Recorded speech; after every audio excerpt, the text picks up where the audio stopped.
and some of the passages in process writing that do highlight the discontinuity of God and creativity will point to someone like Shankara as an Asian analogot. But I would also point out we have other Asian analogots that would say that the determinate and the indeterminate are one. Ramanuja, arguably, Kukai, arguably, the Kyoto School most certainly.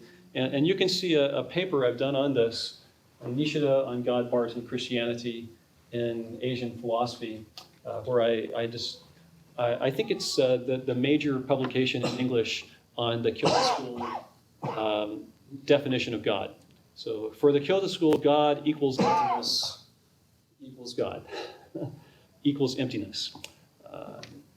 Of course, we do have some disciples of the Kyoto School, like Tokiyuki Nobuhara, who has critiqued the Kyoto School and has said, actually a better account of the relationship of God and creativity is to separate. So it's an ongoing conversation. I'd love to see evangelicals at least asking the question. Voice in the wilderness. Okay.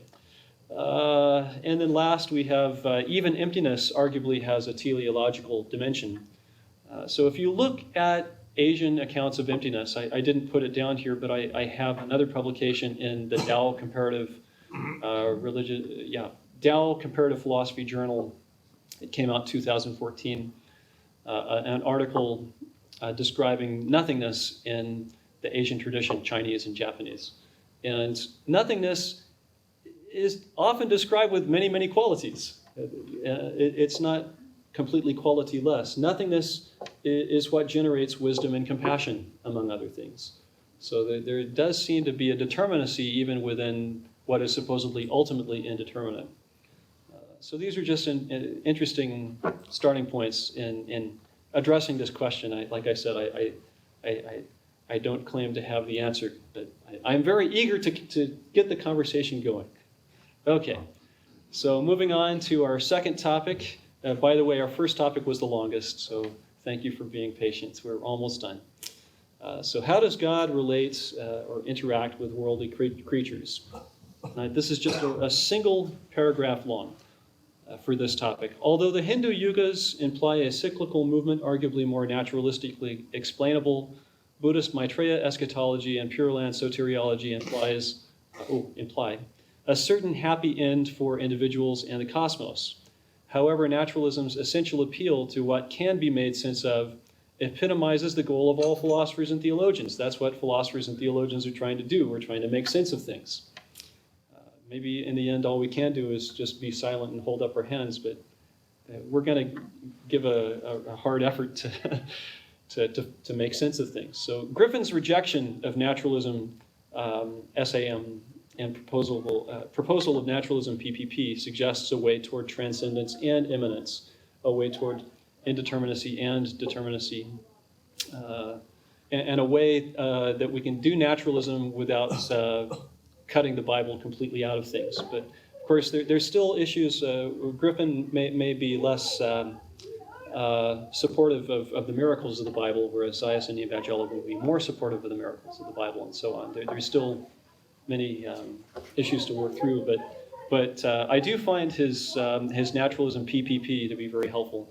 What are these? Okay, so naturalism SAM is a kind of naturalism that is sensationalist, atheist, and materialist.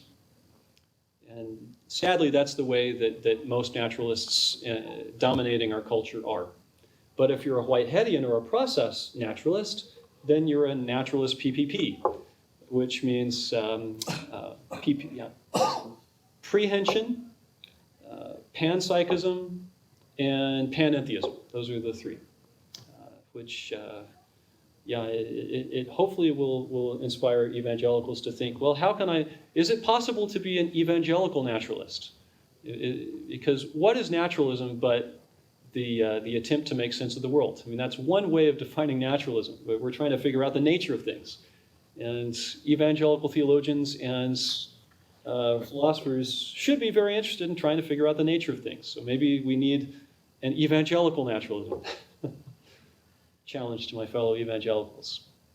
Okay, gospel. What is the nature of soteriological transformation? And here I salute the process thinkers, because can a simplistic account of discrete Aristotelian substance or indestructible Hindu Atman make sense of soteriological transformation, especially in its biblical sense? And we look at wonderful passages like Galatians 2:20, which is very, very influential for Japanese Buddhists, actually. If you look at Japanese Buddhists studying Christianity, they love this passage. I have been crucified with Christ, and it is no longer I who live, but Christ lives in me. And the life which I now live in the flesh, I live by faith in the Son of God, who loved me and gave himself up for me. How do we explain that in terms of a simplistic Aristotelian substance? It may be impossible. We may need some process critique of the traditional metaphysics. Okay, so there's a lot more that could be said, but I have these wonderful quotes. How are we doing time-wise? Well, we might have about 5 more minutes to wrap it up. Okay, so very briefly, just a couple lines from Peirce, my favorite philosopher probably. He says, "Are we shut up in a box of flesh and blood?" I mean, this is critiquing the traditional discrete notion of a substance. "When I communicate my thoughts and my sentiments to a friend with whom I am in full sympathy, so that my feelings pass into him and I am conscious of what he feels, do I not live in his brain as well as in my own, most literally?"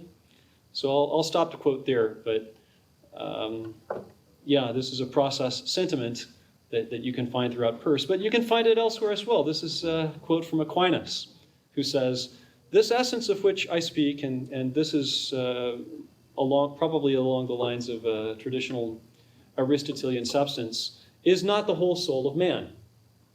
It is only his core which carries with it all the information which constitutes the development of the man, his total feelings, intentions, and thoughts. When I, that is, my thoughts, enter into another man, I do not necessarily carry my whole self, but what I do carry is the seed of the parts that I do not carry. And if I carry the seed of my whole essence, then of my whole self, actual and potential." So we have a very process thought here in Aquinas. So here, a salute to the process thinkers. Last of all, revelation. So what is the self-revelation of divinity to us? And I appeal back to the beginning where I talked about Barth's form of religion of grace.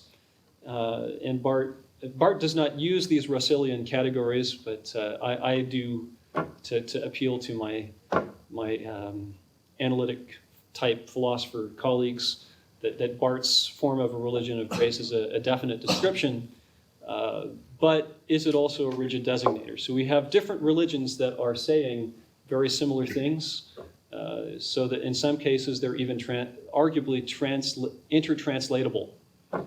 Does that mean that from a Christian point of view, another religion can give you the truth of the world, or even be, this is the kicker, soteriologically efficacious?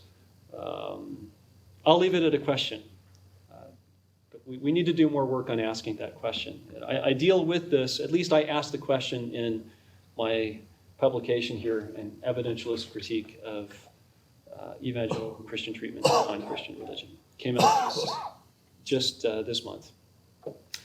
Okay, and this quote you can get from Barth if you read my article. I'm not going to read it, but he's describing what a form of religion of grace is. And he says that Bhakti, Hinduism, and Pure Land Buddhism seem to have this form of a religion of grace.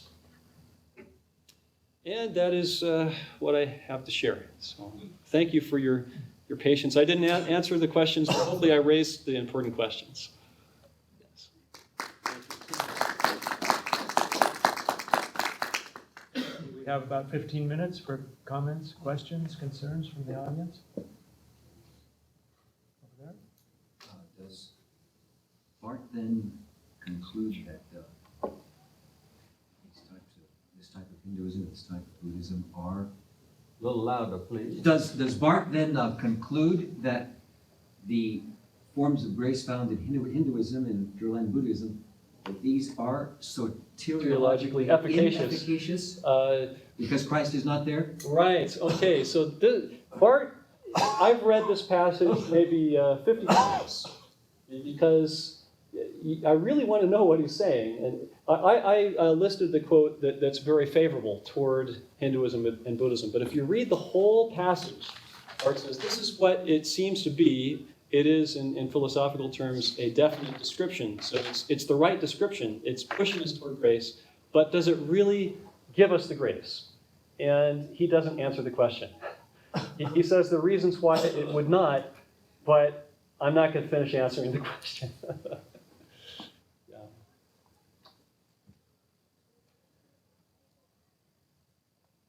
Yes? I'm reticent to speak because I'm not a process theologian. That's perfect now, all right. In practical theology, my emphasis is interreligious education, Wonderful. which is why I came. So I'm just going to ask questions, okay? Oh, please, And I don't please, even please. necessarily expect answers, but these are the questions that are coming up. Please. One of which is, who's defining whether it's a religion of grace? Yes, in fact, that is a problem in the Kyoto school. And anytime you get a theology of religions, probably most of the time, the theologian is going to say things about, say, religion X that adherents of religion X will disagree with. And in my own case, I have my own speculations as a Christian about what other religions are saying, and probably the adherents of those religions I'm commenting on would disagree with me. So I would make a distinction between doing work as a Christian theologian and then also having a good conversation in an environment where all the voices are affirmed. So that goes back again to the two poles, humility and conviction. And in fact, if you ask like a Buddhist, a Buddhist is probably in the end going to say, well, Curtis, maybe what you believe and you practice is going to be soteriologically efficacious, but it's a kind of skillful means that is a lesser path to the truth. And there's a higher path to the truth, Curtis, that you're not going to get. But still, I can affirm the good in you. And for me, that's great. I appreciate that very much. So I would make that distinction. Is that helpful? As far as your own location and perspective, that it's coming from this one, but that there's going to be more? Oh, yeah. Certainly. I acknowledge that some of my own theological speculations will be rejected by Buddhists or Hindus and so on. But I hopefully acknowledge that explicitly enough and I also would welcome a conversation that goes on in the spirit of beyond dialogue where we can learn from each other. Right. Well, I do think that if I'm accurate in reading, I'll say, the current movement within interreligious education, it is actually to highlight those areas where there sometimes is no agreement. Mm-hmm. And instead of always being polite and talking about, the transcendent or the things that we do feel like there's overlap, then Sure. how do we bring the conversation to those? So I guess this is just my own personal question. I would love to see how you would encourage fellow evangelicals to include other religions that don't even meet the definition form of grace, of right? religion of grace, Right. within their moral boundaries. Yes, exactly. Well, and this, okay, and I'm moving in the realm of speculation here. It's certainly the way I feel very strongly, but I need to work through this. And that is the fact that I have met, for example, many atheists who, even though theoretically they completely reject what we would call the form of grace, theoretically, practically, they live closer to what Jesus Christ seems to exemplify much better than what I see among many Christians.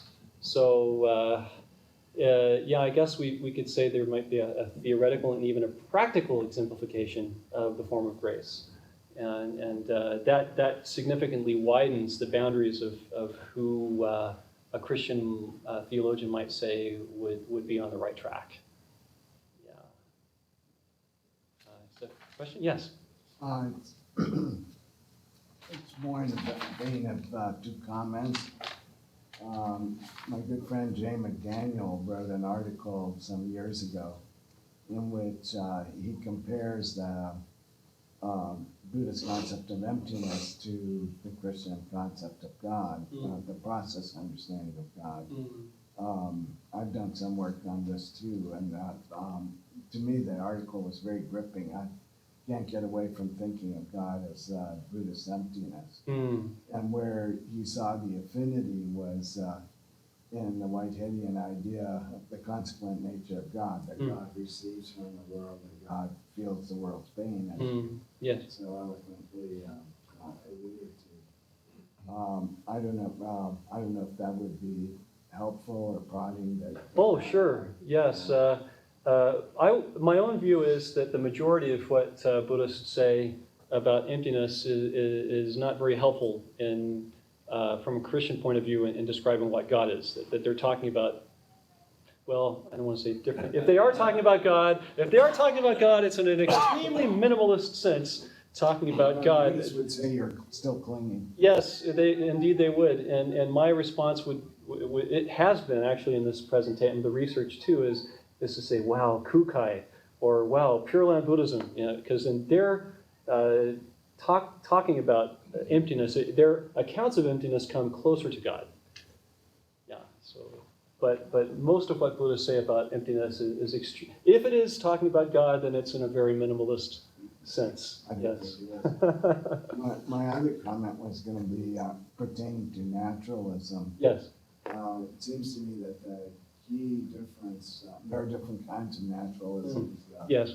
Different people go different ways, but the key difference, it seems to me, from if I'm not stereotyping evangelicals, is that evangelicals tend to have a supernaturalist view of, Yes.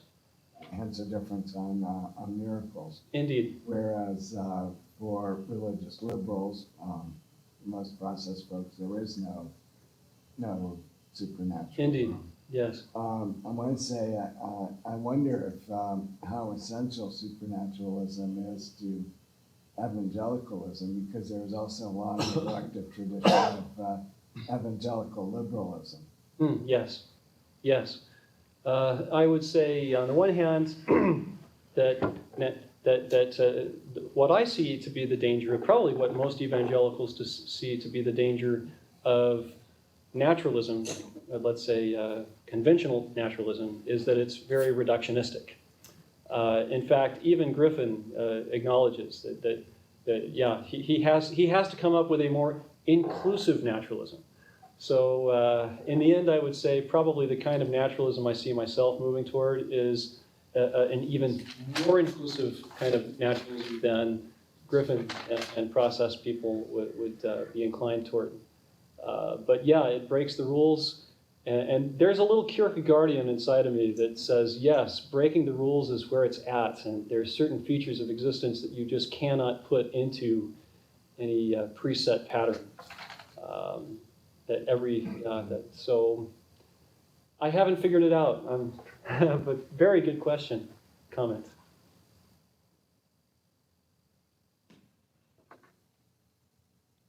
Other comments? Well, I'll make a comment that we certainly have within the process community both those who want to identify creativity in God and those who want to separate. So this is not a process versus something else. All right. Within the community. Hartshorne, of course, does not make this kind of distinction. Thank you. I think, however, when you spoke of separating God and creativity, that's not something anybody wants to do. Thank you. Yes, this is why the conversation needs to happen. It's so easy to stereotype or to have straw men, and I thank you. You're preventing me from doing that. Thank you. Okay, God is an instantiation of creativity. You cannot separate God from what God is an instantiation of. Right, right. Thank you. But the creativity as such is not actual. Wonderful. To be actual, it has to be instantiated. That's Whitehead's view. As I say, so I'm drawing partly on Peirce, who you also appeal to. Yes. Yes. Does it? One other comment that may be helpful, I don't know. You make such extensive use of the determinate, indeterminate, that other distinctions seem a little blurred. The distinction between substance and process, I don't think is a distinction between determinate and indeterminate. Right. Yes. And Maybe a better way of saying, explaining process would be that it entails both, certainly, and substance would, at least in its minimalist account, would be more determinate, would you say? well, in terms of, I think substance is totally determinate. Yes, yes. And the process is always the process of becoming determinate. Yes, okay, yes. Right. But the process of becoming indeterminate, just to say, well, that's more on the indeterminate side. That's right. Uh, Right. Right. Thank you. Yeah, it's not more, it's in the middle. I guess I was. It's just a different focus when you're Right. talking about a process. The notion of determinate and indeterminate either has to apply to a substance or to an event. Right. And it's slightly different, comes out a little different according to which of those. Right. Yes, and my. No, I mean, the distinction is very useful and very illuminating. I just felt sometimes you pushed it Right. beyond where it was very helpful. Peirce would come in and say, and I would rejoice that we need a third. So there's the not just the anarchistic secondness or the tychastic firstness, but also the agapistic process-oriented thirdness. So I love Peirce. So thank you. Thank you. Other comments or questions? Concerns? I was intrigued by your language, sufficiently similar, mutually translatable, sufficiently isomorphic. Yes. And I hate to introduce material from outside of your paper, but I use very frequently the world scriptures. You know, it was commissioned by the Unification Church, but it shows like 21 categories and over 160 subcategories of what I would have thought are isomorphic Yes. parallels between scriptures of the world religions. And I would have thought that evangelicals, I mean, I have an evangelical background, so I feel Yes. very much at home. I love scripture. You know. Yes. Yeah. We got. Just jump back and forth between Bible and all the scriptures of the world, you know, to see the parallels. So I don't know why that wouldn't be a helpful tool in your project of encouraging Thank you. evangelicals to look outside of the Bible. Yes. Oh, I get very excited about it. And amazingly, C.S. Lewis also gets excited about it. The evangelicals praise C.S. Lewis all the time, but it seems they don't read the whole picture. In his Abolition of Man, he has this really fast. This is what kind of pushed me many, many years ago to start studying Buddhism and Hinduism and whatnot. That the last chapter of the Abolition of Man is just a catalog, as you were saying. Okay, here's a principle of love thy neighbor, and then you've got Mesopotamian and Egyptian and Indian, and he has a long catalog of different cultures coming to the same conclusions.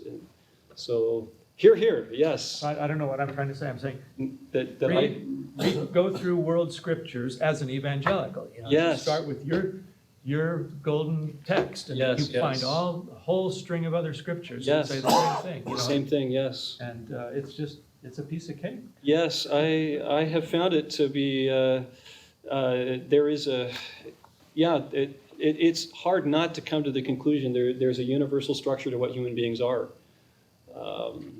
And I would love to see at least in practice, I don't think that it's part of the theology, but in practice there's this wall, okay, we're going to stay on our wall, we're not going to go beyond it. Yeah, sadly, I've been, here I'm preaching to the choir, that's one reason I love this community, but I feel like I'm banging on a closed door or a brick wall. Certain sections, there are the wonderful and encouraging marginalia of the evangelical world that what we're doing. I think what you help us see is that, yes, we get sometimes from the outside the impression that this is a pretty rigid affair, but you show us that the rigidity is some individuals who have certain psychological needs, and I can assure you there are some very rigid liberals. Rigidity is not a function of what beliefs you're being rigid about. And there are a lot of very rigid scientists. Yes. So, I mean, don't be too apologetic. Okay. Well, I do wish to say as many words of praise about this community as I can, and that it's always been a safe and welcoming community where genuine conversation happens. So I'm very grateful. Thank you. Let's thank Curtis Rigsby.